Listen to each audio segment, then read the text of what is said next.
Tae-ho wiped his sweaty palms on his uniform for the 10th time. The shuttle was about to dock with the Navy space station, and his heart wouldn't stop racing. "Dr. Kim, your vital signs are elevated," said the ship's eye. "Would you like a calming agent?" "No," Tae-ho replied. "I'm just nervous. It's not every day a human meets aliens." Tae-ho was not a brave man. At 32, he had spent most of his life in labs, studying life forms from other planets, but always from samples, never face to face. Now he was the first xenobiologist chosen for the cultural exchange with the Na'vi. The shuttle docked with a soft thud. Tae-ho grabbed his bag and stood by the airlock. The door slid open. His first thought was, asterisk, they're taller than I expected, asterisk. 3 navies stood waiting. They had bluish skin that seemed to shimmer under the lights. Their bodies were lean and strong-looking, with 4 arms instead of 2. But what caught Tae-ho's eye were their faces. They looked almost human, except for their large black eyes and the slight points of fangs visible when they opened their mouths. One of the Navy stepped forward. "Welcome to Neath Station, Dr. Kim. I am First Contact Officer Mun. These are my assistants." Tae-ho bowed slightly. "Thank you for having me." "Your liaison will meet you after you've rested," said Officer Mun.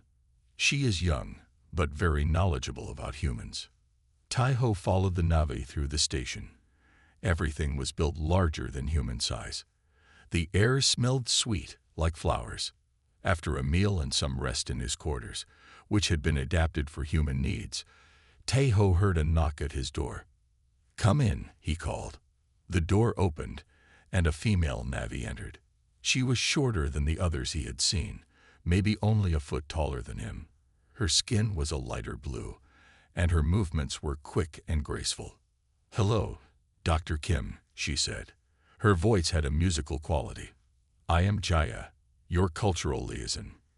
Tae-ho stood up quickly, knocking over his water glass.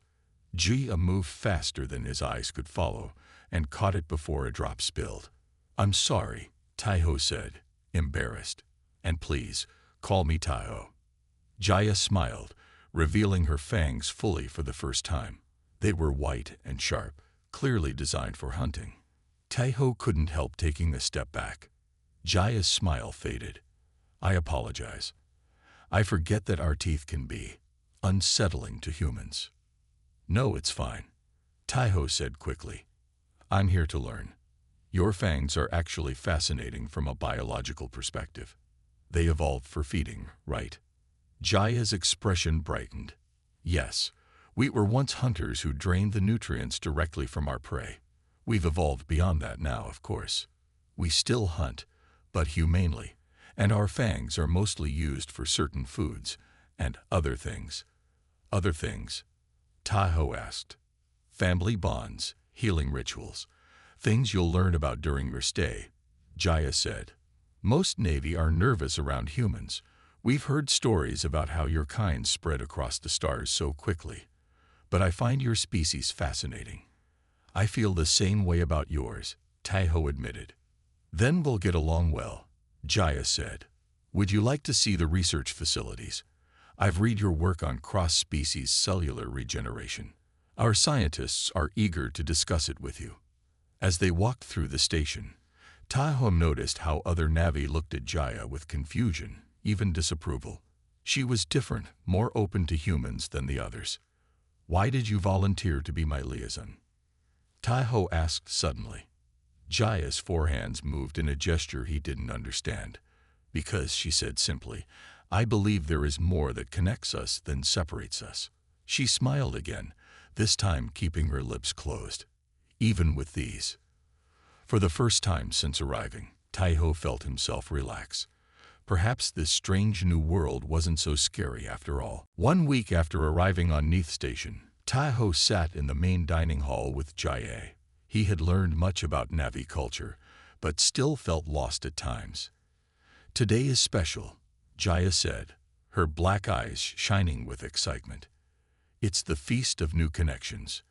You're lucky to be here for it." Tae-ho smiled. He had grown less afraid of Jaya's fangs. What happens at this feast? We share our favorite foods with new friends, she explained. I've been looking forward to showing you real Na'vi food, not just the simple stuff they've been giving you. Other Na'vi entered the hall, carrying large covered dishes. The air filled with strange, sweet smells. Tahoe's stomach growled. The food made for humans on the station was bland. Jaya's superior, Officer Mun, approached their table. Dr. Kim, we hope you will join in our traditions today. Jaya has chosen your first taste of true Na'vi cuisine. Jaya lifted the cover from a dish in front of Tahoe. Inside was something that looked like a blue worm. It was still moving. Tahoe froze. It's alive. Jaya nodded proudly. Fresh mealworms. A delicacy. They're raised specially for their sweet nutrients. All around the room, Na'vi were picking up similar creatures with their forehands and biting into them with their fangs. The worms didn't seem to feel pain. Instead, they relaxed as the Na'vi fangs touched them. We evolved together with these creatures, Jaya explained. Our bite releases a chemical that makes them feel pleasure, not pain. It's a perfect balance. Tahoe swallowed hard. I don't think I can. Jaya's face fell. Oh, I should have realized. Humans don't eat living food. She quickly covered the dish. I'm sorry. No, I'm sorry, Tahoe said. I want to learn about your ways, but some things are hard to get used to. Officer Mun watched with disapproval. Perhaps humans are too different to truly understand us. That's not true, Jaya said firmly. She turned to Tahoe. Tell them about human food customs. Tahoe thought for a moment. Well, humans often share meals to show friendship or love. We call it dating when two people who like each other eat together. Dating? Jaya asked, confused. You determine mates based on eating habits. Tahoe's face grew hot. No, not exactly. We choose partners based on feelings, not just for making children. The Na'vi at the table looked confused. Officer Mun made a dismissive gesture with his upper arms. Na'vis choose mates based on genetic matching, he said. Feelings are irrelevant to reproduction. Jaya seemed interested. But how do you know if someone is right for you without a genetic scan? You just feel it, Tahoe said. Your heart beats faster when they're near. You think about them when they're gone. Jaya's eyes widened. Like a hunting response. Tahoe laughed. Sort of, but gentler. After the awkward feast, Jaya took Tahoe to the research lab. They were working together to study Na'vi healing enzymes. I think your ideas about love are fascinating, Jaya said as they worked. Na'vis do feel things deeply, but we're taught to control such responses. Tahoe watched her work with all four arms moving in perfect harmony. Despite her alien appearance, he was starting to see beauty in her movements. Maybe our species aren't so different, he said. We both care about connections, just in different ways. Jaya smiled, careful not to show her fangs this time. That's why I wanted to work with you, Tahoe. You see beyond appearances. As they continued their research, Tahoe realized something was changing. When Jaya entered the room now, his heart did beat faster. But not from fear. The shuttle is ready, Jaya said, checking the controls with her lower arms while stowing equipment with her upper ones. This research trip should take only 3 days. Tahoe loaded his sampling kit and climbed aboard. After a month on Neath Station, he had finally gotten permission to visit the planet's surface. Their mission was to collect plant samples from Neath's wild forests. Are you nervous? Jaya asked as the shuttle lifted off. A little, Tahoe admitted, but excited too. I studied Neath's plant life from samples, but seeing it in person will be amazing. Jaya smiled, now unafraid to show her fangs around him. The forests are beautiful, but dangerous. Stay close to me at all times. As they entered Neath's atmosphere, dark clouds surrounded the shuttle. The small craft shook violently. This storm wasn't in the weather report, Jaya said, her voice tense. She worked all 4 arms quickly over the controls. A loud crack of thunder hit, and the shuttle's lights flickered. Alarms blared. "We're losing power," Jaya shouted. "Hold on." Tai-Ho gripped his seat as the shuttle spun downward. Through the window, he saw trees rushing up to meet them. There was a terrible crash, and then darkness. When Tai-Ho opened his eyes, his head was pounding. Smoke filled the shuttle. He tried to move but felt sharp pain in his leg. "Jaya?" He called out weakly. "Don't move." Her voice came from nearby. "The shuttle is badly damaged." Jaya appeared through the smoke. She had a cut on her face, but seemed otherwise unhurt. She quickly checked Tai-Ho's injuries. "Your leg is broken," she said. "And worse, your suit is torn." Tai-Ho looked down in alarm. His environmental suit had a large rip across the chest. Without it, Neith's air would slowly poison him. "The emergency beacon is working," Jaya said. "But in this storm, rescue could take days." "I won't last days," Tai-Ho said, already feeling his chest tighten from the toxic air seeping in. Jaya's face showed fear, then determination. "There may be a way, but it's intimate, something we only do with family." "What do you mean?" Tai-Ho asked, his breathing becoming harder. "My fangs don't just take. They can also give," Jaya explained. "I can inject you with Navi enzymes that might help your body process Neith's air, but it's not without risk." Tai-Ho felt a wave of dizziness. "Do it. I trust you." Jaya leaned close. "This will hurt, but then it will feel strange." She gently touched his neck with her cool hands, then bit down. Tai-Ho gasped at the sharp pain, but it quickly changed to a warm, tingling sensation that spread through his body. His vision blurred, and he drifted into unconsciousness. He woke to the sound of growling. Through half-open eyes, he saw Jaya standing at the broken shuttle door. Outside, large shadow shapes moved in the darkness. One lunged forward, a six-legged predator with razor claws. Jaya moved with startling speed. Her body shifted into a fighting stance, all four arms spread wide. She let out a hiss that didn't sound human at all. When she turned slightly, Tai-Ho saw her face had changed. Her eyes were completely black, and her fangs were fully extended. The creature attacked again. Jaya met it with fierce strength, her claws and fangs slashing with deadly precision. The predator howled and retreated, but others took its place. Jaya fought them all, protecting the shuttle entrance with savage grace. As Tai-Ho slipped in and out of consciousness, one thought stayed clear. Jaya, his gentle guide, was a true predator when needed. And now she was using that deadly nature to keep him safe. Bright lights hurt Tai-Ho's eyes as he slowly woke up. He was in the medical wing of Neith Station. Machines beeped around him. His body felt strange, both weak and strong at the same time. "He's awake," said a voice. A human doctor leaned over him. Dr. Park was the station's only other human medical officer. "What happened?" Tai-Ho asked. His voice sounded different to his own ears. "You were rescued 3 days ago," Dr. Park said.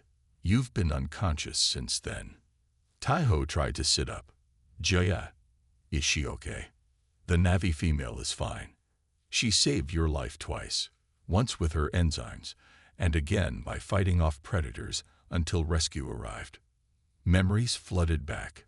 Jaya's fangs in his neck, the warm sensation spreading through his body, and her fierce defense against the planet's predators. "Something's different," Tai-Ho said, looking at his hands. The veins under his skin had a slight blue tint.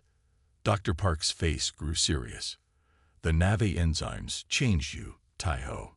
Your cells have partially bonded with Navi DNA. We've never seen anything like it. Is it dangerous? We don't know yet. Your body is healing at an amazing rate. Your broken leg is already mended, but there are other changes happening inside you." As if on cue, Tai-Ho felt a sharp pain in his mouth. He touched his teeth and felt 2 sharp points growing where his canine teeth should be. Dr. Park noticed his reaction. Yes, that's one of the changes. Small fangs are developing. The door opened, and Officer Munn entered with two other Navy officials. They stared at Tai-Ho with a mixture of fear and wonder. The human-Navy hybrid is awake, Munn said. We must begin tests immediately. Tai-Ho didn't like how they looked at him, like he was a lab specimen, not a person. Where's Jaya? He asked again. I want to see her. Jaya is confined to her quarters, Munn replied coldly. What she did was forbidden. Sharing enzymes is only for family bonds. She saved my life. Perhaps she was conducting her own experiment. Either way, you are now of great interest to both our peoples. Over the next week, doctors from both species examined Tai-Ho constantly. Human scientists were excited about the medical possibilities of his new healing abilities. Navy religious leaders whispered that his transformation was mentioned in ancient texts. The pain came and went. Sometimes Tai-Ho would wake screaming as his bones shifted slightly. Other times, he felt stronger than ever before. But he felt alone. No one treated him like a person anymore. Humans looked at him with suspicion. Navies kept their distance, some with fear, others with strange respect. One night, when the pain was bad, his door slid open quietly. Jaya slipped in, looking nervous. You shouldn't be here, Tai-Ho said, but he felt happier than he had in days. I had to see you, she said. I'm so sorry for what's happening to you. You saved my life.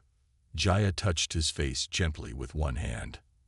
I didn't know this would happen. The enzymes should have just helped temporarily. Something in your body responded differently. Tai-Ho caught her hand. I don't blame you. Everyone else does, she said sadly. Some Navis think I've created a monster. Some think I've created a miracle. I just wanted to save my friend. When Jaya said friend, Tai-Ho felt a strange ache in his chest. He realized his feelings for her had grown beyond friendship, despite everything. What happens now? He asked. I don't know, Jaya answered. But whatever you become, you won't face it alone. I promise. 2 weeks after waking in the medical wing, Tai-Ho sat in a meeting room. On one side of the table sat human officials. On the other side sat Navy leaders. Both groups were arguing about him as if he wasn't there. This mixing of DNA threatens the purity of both our species, said Adams, the human ambassador. Dr. Kim should return to Earth for proper study. The transformation is a sacred event in our texts, argued Elder Rin, an old Navy with faded blue skin. He should remain on Neath for spiritual guidance. Tai-Ho's new fangs pressed against his lower lip. They weren't as large as Jaya's, but they were growing. His skin now had a permanent blue tint. He could see better in the dark, and his strength had doubled. I'm still a person, Tai-Ho finally said, interrupting the debate. I should have a say in my own future. Both sides fell silent, looking uncomfortable. Ambassador Adams cleared his throat. Of course, Dr. Kim, but you must understand the political implications. Some humans are calling your transformation a contamination of our species, and some Navis see it as an offense to our evolutionary path, added Officer Munn. After the meeting, Tai-Ho walked alone through the station. Humans he had worked with now avoided him. Navis stared or bowed their heads as he passed. He felt like a stranger to both worlds. In the lab where he had once worked, he found his research notes untouched. No one had continued his work since the accident. He sat at his desk, feeling lost. A message flashed on his screen. Meet me in storage room 12. Urgent. J. Tai-Ho moved quickly through the station. His new abilities let him avoid being seen. When he reached the storage room, Jaya was waiting. Her eyes were red, as if she had been crying. What's wrong? He asked. They're blaming me for an attack on Ambassador Adams, she said, her voice shaking. Someone hurt him last night. They say it was a Navy bite, so it must be me because I'm the only one who would break our laws. That's ridiculous, Tai-Ho said. You wouldn't hurt anyone. The evidence says otherwise. They found my DNA on his wound. That's impossible unless someone is framing me, Jaya finished. I think someone wants to end the Human-Navi alliance.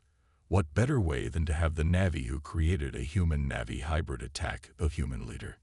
Tai-Ho clenched his fists. Who would do this? I don't know, but I'll be arrested soon. I need your help to find the truth. Tai-Ho touched her face gently.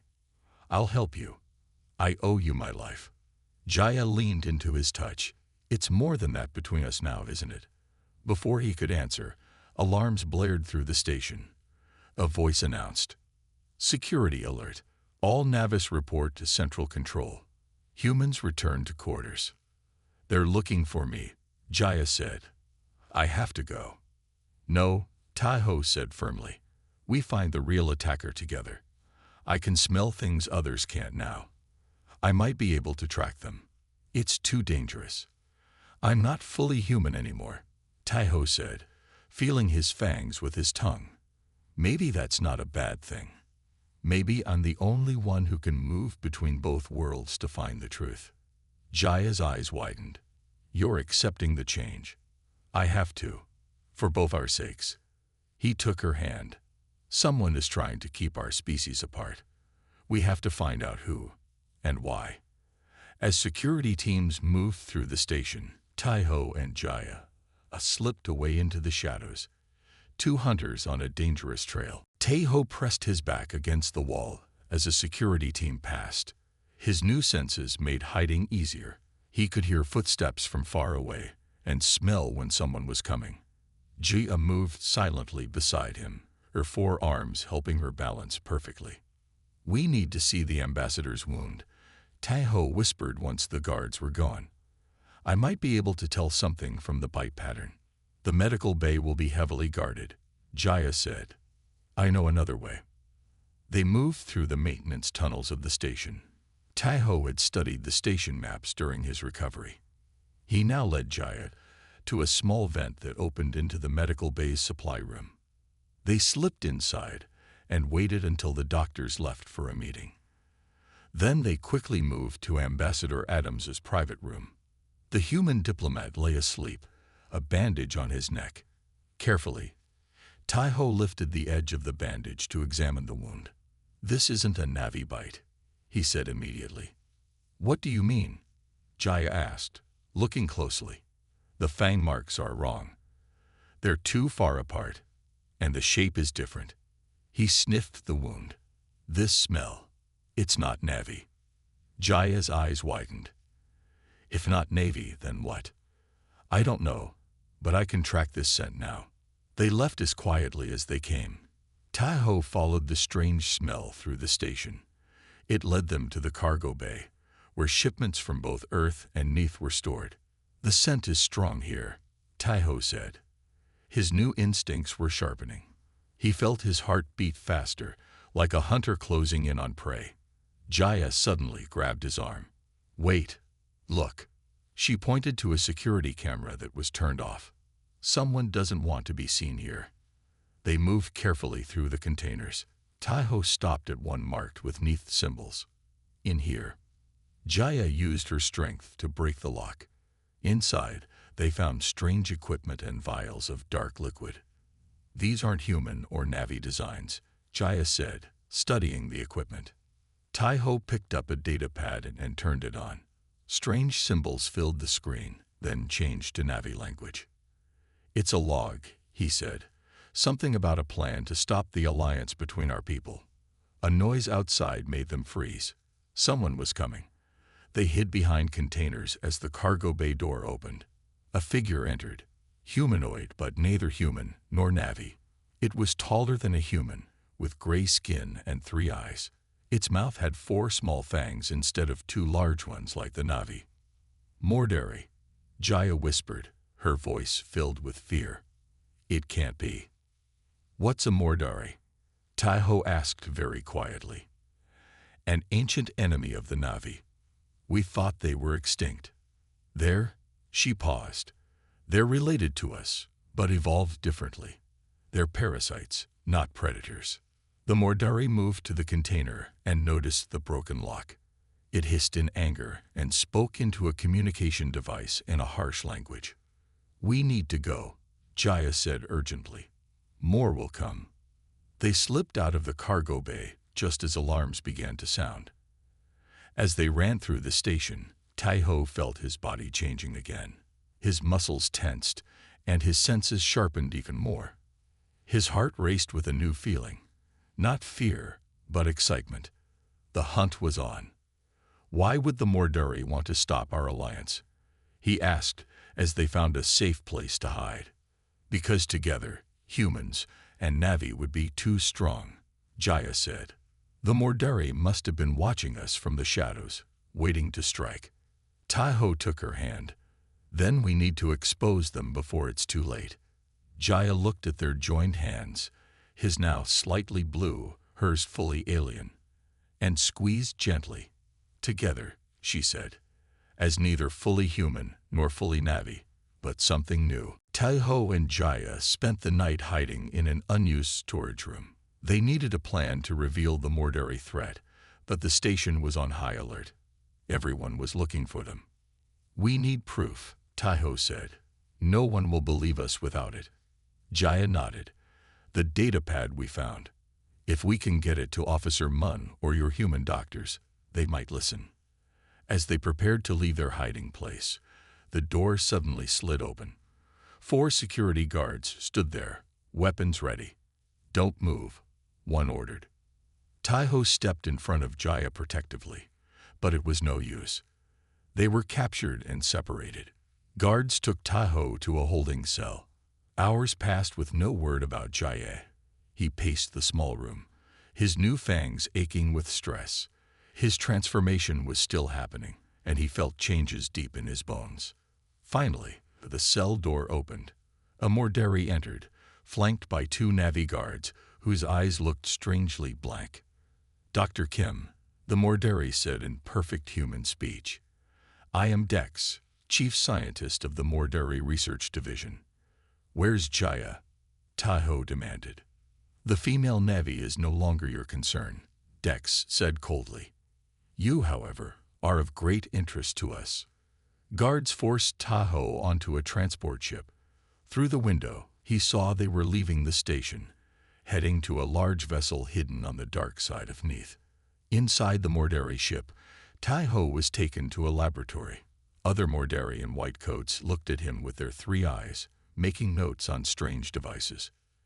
"You don't understand what a miracle you are," Dex said, circling Tai-Ho.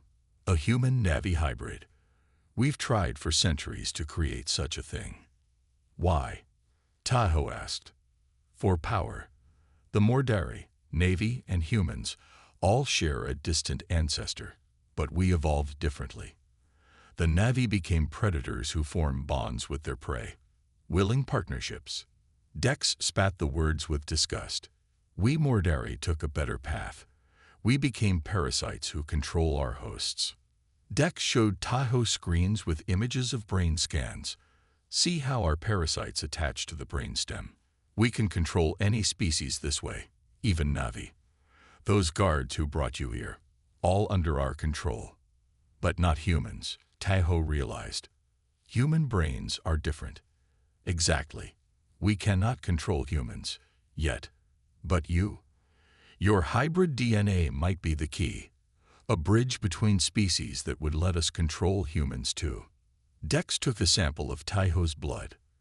"With this, we can create a bioweapon, one that will let us take control of both humans and Na'vis. No more alliances, no more cooperation. Just Mordari rule." Tai-Ho felt sick. Jaya was right. "You want to keep our species apart because together we'd be too strong."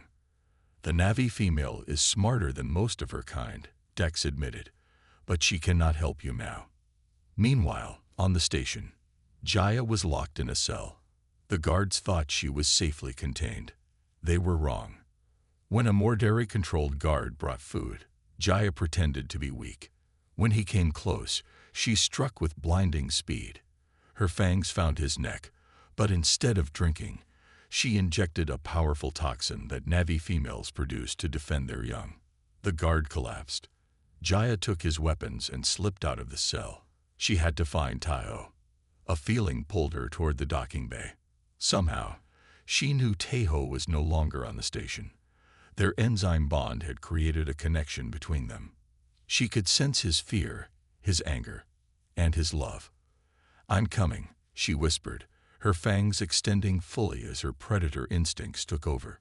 She had never been a hunter like her ancestors, until now. Jaya stole a small shuttle from the station. No one tried to stop her. Most people were under Morderi control now, their eyes blank and movements stiff. She flew toward the dark side of Neath, where she felt Taiho's presence growing stronger. When she saw the massive Morderi ship, she kept her shuttle's lights off and approached from below. Inside the Morderi lab, Taiho was strapped to a table. Scientists took samples of his blood, skin, and hair. Dex watched with his 3 eyes gleaming. "The tests are positive," a scientist reported. "His DNA structure is stable. We can use it for the bioweapon." "Excellent," Dex said. "Begin production immediately." Taiho struggled against his restraints. The changes in his body were accelerating. His muscles felt hot, and his teeth ached as his fangs grew longer. But he wasn't strong enough to break free. "Your transformation isn't complete," Dex observed. "Fascinating. You're caught between human and Na'vi. Neither one nor the other." "You're wrong," Taiho said. "I'm both." A loud alarm suddenly blared through the ship. Guards ran past the lab door. "What's happening?" Dex demanded. A guard burst in. "Intruder alert. A Na'vi female has boarded the ship." Dex hissed in anger. "Find her. Kill her." Taiho felt hope rise in his chest. "Jaya," he whispered. Jaya moved through the Morderi ship like a shadow. Her 4 arms held weapons she had taken from fallen guards. Her predator instincts guided her through the unfamiliar corridors. She followed her connection to Taiho, growing stronger with each step.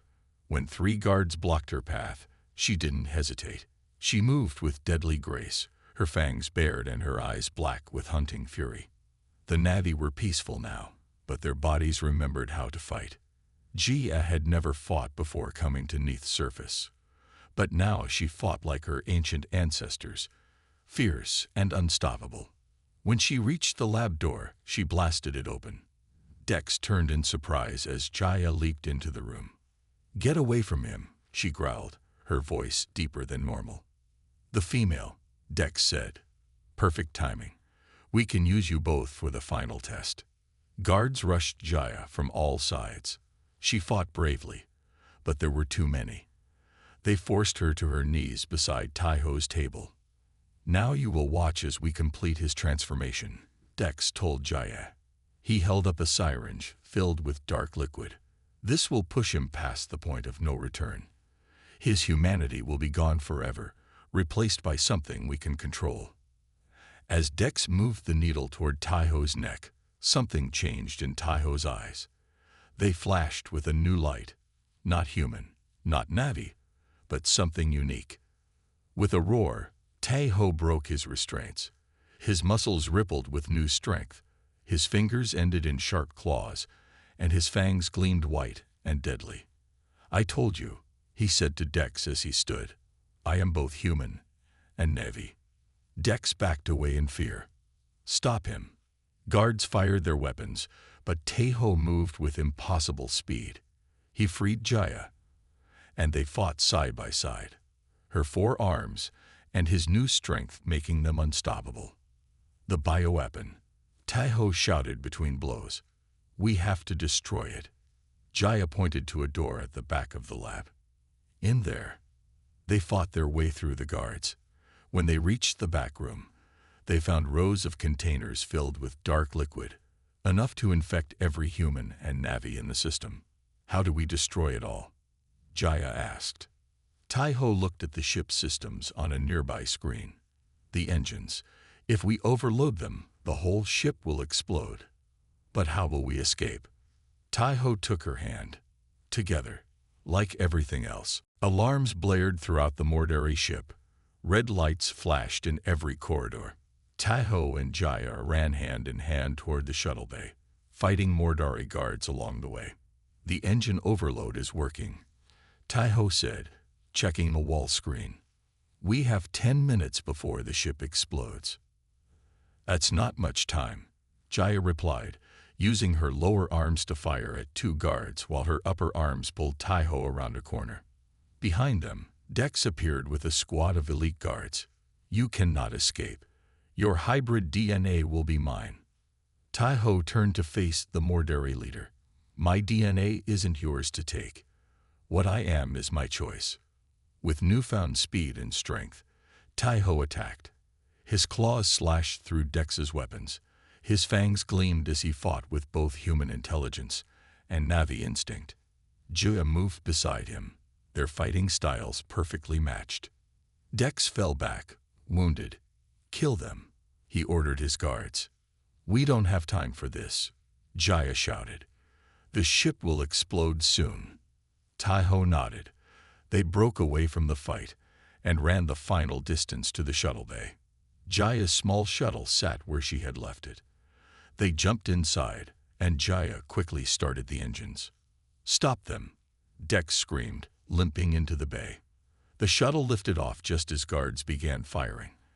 Laser blasts hit the hull, but Jaya skillfully piloted them out of the Morderi ship. 5 minutes to explosion," Taiho said, watching the countdown on the shuttle's screen. They flew away from the Morderi ship at top speed. Behind them, the massive vessel began to glow as its engines reached critical levels. "We need to warn the station," Jaya said. Taiho opened a communication channel. "Neath Station, this is Dr. Kim. The Morderi ship is about to explode. The blast may affect the station. Take emergency measures now." Officer Munn's voice replied, sounding confused. "Dr. Kim, what Morderi ship? What are you?" The channel cut off as a massive explosion lit up space behind them. The shock wave hit their small shuttle, sending it spinning. Jaya fought to regain control as they tumbled toward Neath's atmosphere. "Hold on," she shouted. With all 4 arms working the controls, she managed to level the shuttle. They watched as the Morderi ship broke apart, pieces burning up in Neath's atmosphere like shooting stars. "It's over," Taiho said softly. 3 months later, Taiho stood before a joint council of humans and Navis. His appearance had stabilized. His skin remained slightly blue, and his small fangs were permanent. But he was healthy and strong. Dr. Kim's blood contains antibodies that protect against Mordari mind control, Dr. Park explained to the council. "We've developed a vaccine from his DNA that will protect both our species." Ambassador Adams, now recovered from his attack, nodded. The Morderi threat was real. If not for Dr. Kim and Jiva, both our peoples might be slaves now. "What of the relationship between these two?" Elder Rin asked, looking at where Jaya stood beside Taiho. Taiho took Jaya's hand.